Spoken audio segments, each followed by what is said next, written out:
ایک یہ کہتے ہیں کہ قربانی کا گوشت کب تک رکھ سکتے ہیں؟ دیکھیں مسئلہ یہ ہے کہ اس میں کوئی لمیٹیشن نہیں ہے۔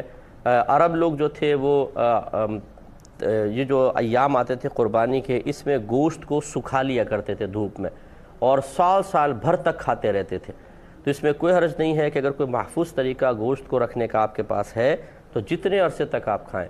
پہلے ایسا تھا جب شروع اسلام تھا، یعنی ہجرت کر کے آئے تھے، تو نبی کریم صلی اللہ علیہ وسلم نے صحابہ سے فرمایا کہ کوئی بھی قربانی کے گوشت جمع نہ رکھے، سب تقسیم کرو، تو تقسیم کر دیا کرتے تھے۔ پھر سرکار نے کچھ سالوں بعد فرمایا کہ پہلے میں نے تمہیں گوشت تقسیم کرنے کا حکم دیا تھا، لیکن اب میں تمہیں اجازت دیتا ہوں کہ تم گوشت اپنے پاس رکھ سکتے ہو۔ تو چونکہ اس میں کوئی کیونکہ پھر لوگ آسودہ حال ہو گئے تھے ماشاءاللہ، اور سب خود قربانیاں کرنے لگ گئے تھے، تو اس لیے سرکار نے پھر گوشت کے رکھنے کی اجازت مرحمت فرمائی۔